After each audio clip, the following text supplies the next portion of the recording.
Well, hello, welcome back to Piddle in the Marsh for a bit of a quick update because I've had lots of people asking what's going on.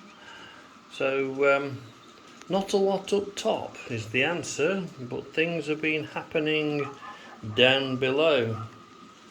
So we'll just see if we can get this to move as it should do. I hope we don't get any gremlins in the system. As it starts its way down the helix, there's a little bit of scenic's been done, but the tunnel mouth that's there I don't like.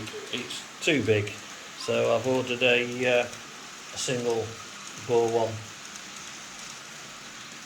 And what you're about to see is not fast in.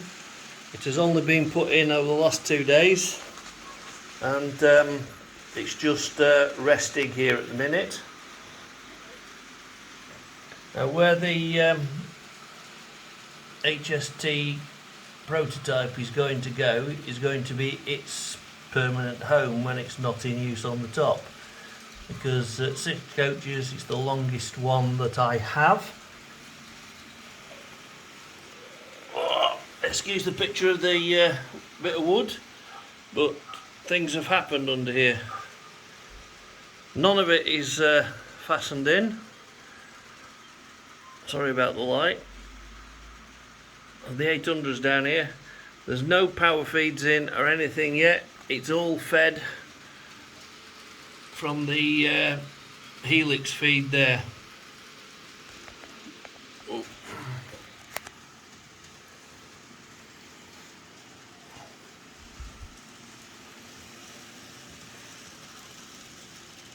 Oh, that's in the way.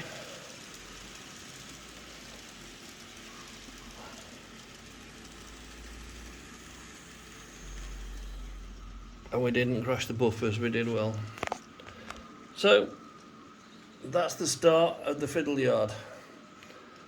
This bit here, which is also part of a loop, is going to hold solo locomotives, but mostly it'll be for the DMUs, which are a bit short for going on the other end. Now, as you can see, there's a track there.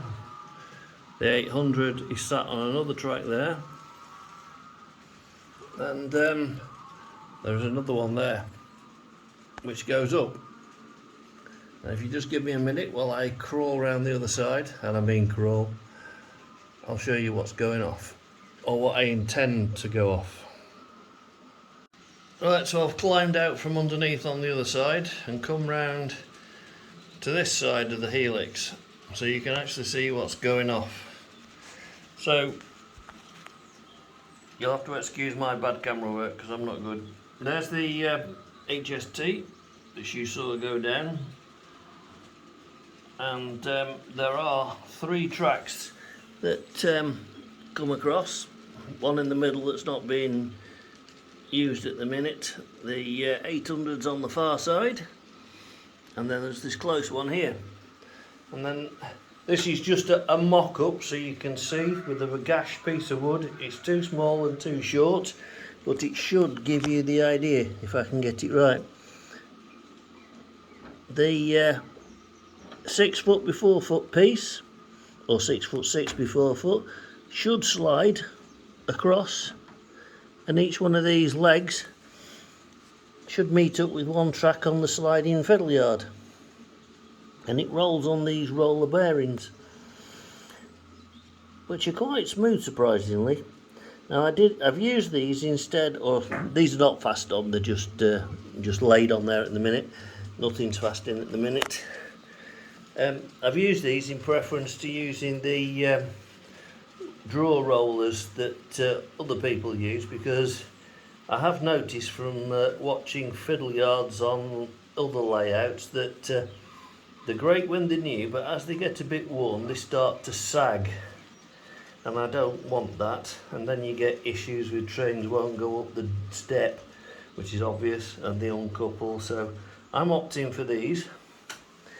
There will be a set of ball bearings to run along the edge to keep the gap absolutely spot on, and there'll be some form of pressure just to keep it there as well, which I haven't quite sorted out yet. I have a good plan of how it will work, but there you go, that's what's going to happen. I'm sure there'll be lots of questions which I'll do my best to answer. I got the bearings, by the way, from would you believe it, China, off eBay. Doesn't everything come from eBay nowadays?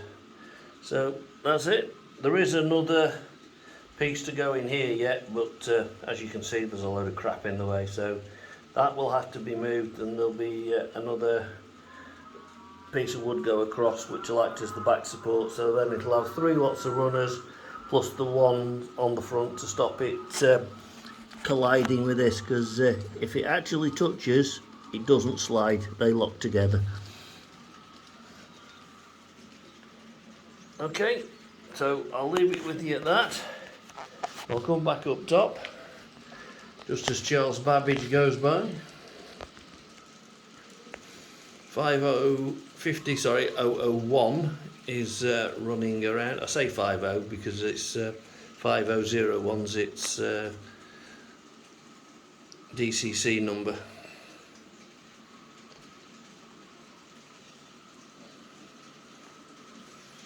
There's also 150 First Great Western DMU running around,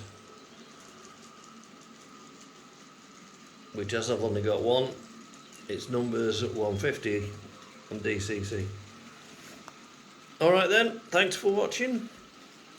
As I get a bit more done and I get it to work properly and get it all wired up, because as you can see, the 800 right over there has got no lights in it whatsoever, because there is no power to it over there, because to put the HST into there we had to flick the points, and these Kato points are, shall we say, direction sensitive for power.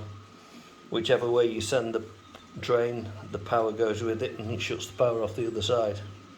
So I will have to sort that one, but it could be useful to leave the 2 sidings dead unless you switch them in. But yeah, I've got all that to do, and then we'll start on this side then, because that needs to work properly before I can come to this one. Anyway, thanks for watching. I'll catch you again sometime. Bye.